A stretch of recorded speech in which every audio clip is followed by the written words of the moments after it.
2024 की जंग अब तेज हो चुकी है। बंद कमरों में बैठक से लेकर सड़कों तक इसकी गूंज सुनाई दे रही है। ये साल खत्म होने वाला है, ऐसे में हर पार्टी प्लानिंग को आखिरी रूप दे रही है, जिसके बाद 2024 की शुरुआत के साथ ही ये लड़ाई जमीनी स्तर पर शुरू हो जाएगी। आज दिल्ली से इसी सियासत से जुड़ी हुई दो तस्वीरें नजर आईं, जहां एक और इंडिया गठबंधन के बड़े नेता जंतर मंतर में प्रदर्शन करने पहुंचे, तो वहीं दूसरी ओर दिल्ली में आज से 2 दिन की बीजेपी की मैराथन बैठक शुरू हो गई है, जिसमें 2024 चुनाव की रूपरेखा तैयार होनी है। बैठक में प्रधानमंत्री नरेंद्र मोदी समेत बीजेपी के कई बड़े नेता शामिल हो रहे हैं। वहीं दूसरी ओर इंडिया गठबंधन ने ठान लिया है कि वो सांसदों के निलंबन के मुद्दे को लेकर जनता के बीच जाएगा, जिसकी झलक आज अलग अलग शहरों में देखने को मिली।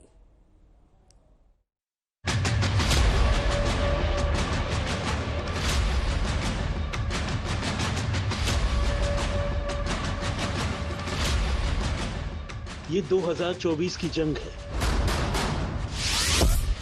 जहां विपक्ष ने प्रधानमंत्री नरेंद्र मोदी के विजय रथ को रोकने का रोड मैप तैयार किया है,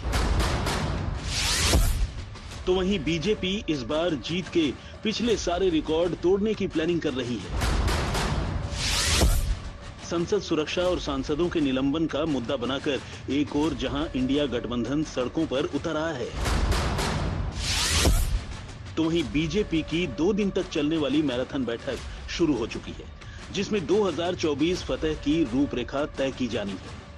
146 नेताओं के निलंबन पर आज इंडिया गठबंधन के बैनर तले देश के अलग अलग हिस्सों में विरोध प्रदर्शन हुआ। वहीं दिल्ली में गठबंधन के दिग्गज नेताओं ने मोर्चा संभाला।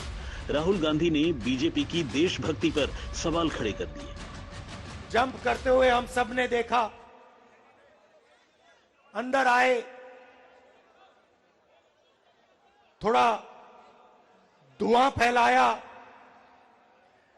बीजेपी के सांसद सब भग लिए। जो अपने आप को देशभक्त कहते हैं, हवा निकल गई उनकी। वो टीवी पे आपको नहीं दिखा, वो हमें दिख रहा था पीछे से। दोनों ओर से आरोप प्रत्यारोप का खेल जारी है। हर एमपी लाखों वोट लेके आता है।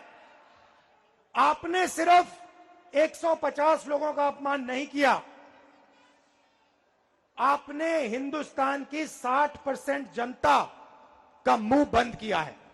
कि ये तो आपको पता ही है कि जो संसद भवन है उसके कस्टोडियन कौन है? स्पीकर साहब। और जब लोकसभा सेक्रेटेरिएट ने उसमें जांच के और सब स्पीकर साहब ने मीटिंग बुला करके कार्रवाई शुरू कर दी।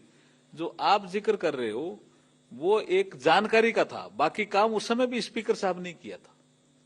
और स्पीकर साहब बार बार कह रहे हैं कि मैं आपकी सुरक्षा के लिए जिम्मेदार हूं, मैं सदन में बैठा हूं, मैं आपकी सुरक्षा का ध्यान रखूंगा।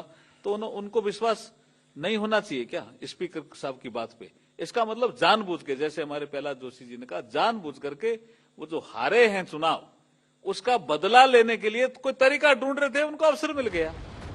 मुद्दा सांसदों के निलंबन का है, जिसे कांग्रेस सरकार की तानाशाही और लोकतंत्र के हमले से जोड़ रही है। तो वहीं धनखड़ पर कल्याण बनर्जी की मिमिक्री को बीजेपी ने जाति, किसान और गरीबी से जोड़ दिया।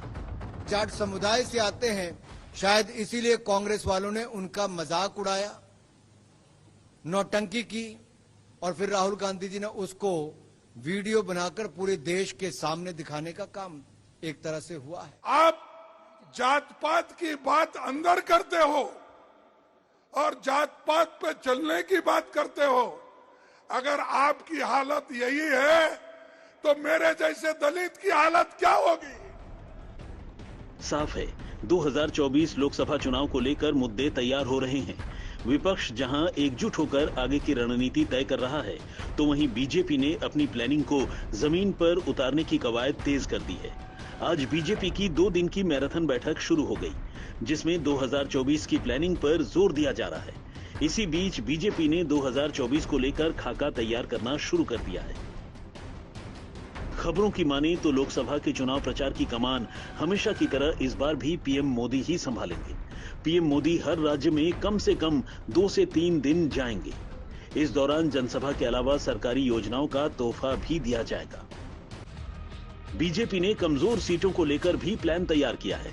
खासकर दक्षिण भारत और पूर्वी राज्यों को लेकर यह खाका तैयार किया जा रहा है। सूत्रों की माने तो 350 प्लस का टारगेट लेकर चुनाव में जा रही बीजेपी ने करीब 160 कमजोर सीट चुनी है, जहां पार्टी कभी नहीं जीती या फिर 2 चुनाव से हार रही है। इन सीटों में प्रत्याशियों का ऐलान जनवरी में ही किया जा सकता है। विधानसभा चुनाव में बीजेपी का ये प्रयोग काफी सफल रहा। ऐसे में लोकसभा में भी बीजेपी इस रणनीति के साथ उतरेगी ताकि कमजोर सीटों के प्रत्याशियों को तैयारी का पूरा वक्त मिल जाए। सांसद उम्मीदवारों के लिए मंथन अभी से शुरू कर दिया गया है। इसके लिए नमो ऐप पर जनमन सर्वे लॉन्च किया गया है, जिसमें सीधे जनता से ही राय ली जा रही है। सांसदों के कामकाज पर जनता की राय मांगी गई है। इसके अलावा हर लोकसभा क्षेत्र से 3 संभावित उम्मीदवारों के नाम सुझाने को भी कहा गया है। इन्हीं 3 चेहरों में से एक पर मुहर लग सकती है। वहीं कई पुराने चेहरों का पत्ता कट सकता है। घोषणा पत्र को लेकर कमेटी का गठन किया गया है, जिसमें जनता की राय मांगी जा रही है। बीजेपी के सामने चुनौती राज्यों के हिसाब से है। ऐसे में चुनाव के हिसाब से 3 जोन बांटे गए हैं, ईस्ट, नॉर्थ और साउथ। इसके लिए 10-10 प्लान तैयार किया गया है। मोदी सरकार ने देश को 10 क्लस्टर में बांटा है और 10 ही ग्रुप एनडीए के सांसदों के बनाए गए हैं। इतना ही नहीं, 10 केंद्रीय मंत्रियों को भी चिन्हित कर उन्हें अलग अलग ग्रुप के प्रभार की जिम्मेदारी सौंपी गई है। इस तरह से 10-10 के जरिए लोकसभा चुनाव की सियासी बिसात बिछाने ही नहीं, बल्कि 2024 को फतेह करने की रणनीति है।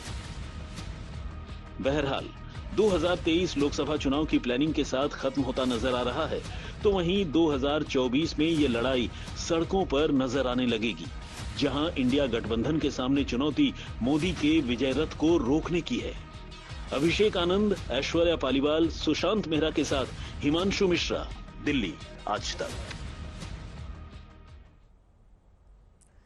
बीजेपी का टारगेट 350 से ज्यादा सीट लाने का है। ऐसे में बीजेपी ने चुनाव के लिहाज से देश को 3 हिस्सों में बांटा है, उत्तर भारत, दक्षिण भारत और पूर्वी भारत। इसकी वजह है इन हिस्सों में हालात अलग अलग हैं। वहीं बीजेपी की चुनावी स्थिति भी अलग है। ऐसे में भारतीय जनता पार्टी ये चाहती है कि टारगेट के हिसाब से प्लान तैयार किया जाए। अब अगर दक्षिण भारत की बात करें तो यहां पर 130 सीटें आती हैं, जहां पर बीजेपी को पिछले लोकसभा चुनाव में सिर्फ 29 सीटों पर ही जीत मिली थी। लेकिन इस आंकड़े में कर्नाटक की भूमिका बड़ी थी, जहां की 28 सीटों में से बीजेपी को 25 सीटें मिली थी। वहीं तेलंगाना की बात करें तो यहां पर भारतीय जनता पार्टी ने 4 सीटें जीती थी। हालांकि विधानसभा चुनाव में बीजेपी का वोट प्रतिशत तेलंगाना में बढ़ा है। इसके अलावा पिछले लोकसभा चुनाव में दक्षिण के अन्य राज्यों में बीजेपी खाता नहीं खोल पाई थी, जो कि पार्टी के लिए बड़ी चुनौती है। हालांकि थोड़े थोड़े वोट शेयर उसके जरूर बढ़े थे। अब अगर हिंदी बेल्ट की बात करें तो यहीं से होकर बीजेपी दिल्ली की सत्ता में काबिज होती है।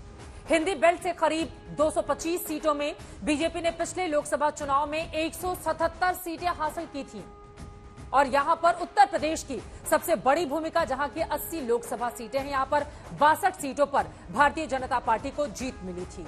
और यहां पर बीजेपी की लड़ाई और बड़ी और कड़ी होने वाली है, जिसको लेकर तैयारी इस वक्त भारतीय जनता पार्टी में दिल्ली दफ्तर में की जा रही है।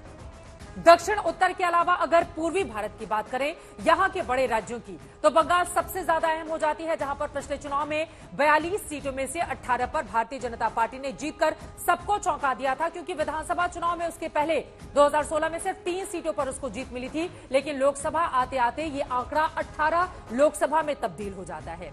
ओडिशा की 21 सीटों में से बीजेपी ने 8 में जीत हासिल की थी, जबकि पूर्वोत्तर राज्यों की 25 सीटों में से भारतीय जनता पार्टी को 14 सीटों पर जीत हासिल हुई थी। सबसे ज्यादा असम में सीटें हैं। यहां पर बीजेपी ने इस बार हेमंता विश्व शर्मा के नाम पर और प्रधानमंत्री नरेंद्र मोदी के काम पर दोनों के चेहरे को लेकर आगे बढ़ाया और यहां पर पूरा जोर लगाकर रखा हुआ है। ऐसे में बीजेपी अब क्षेत्रीय मुद्दों के हिसाब से आगे की रणनीति को तैयार कर रही है और उसकी कोशिश यही है कि कन्याकुमारी से लेकर कश्मीर तक हर जगह बीजेपी का झंडा मजबूती से 2024 के लिए बुलंद किया जाए।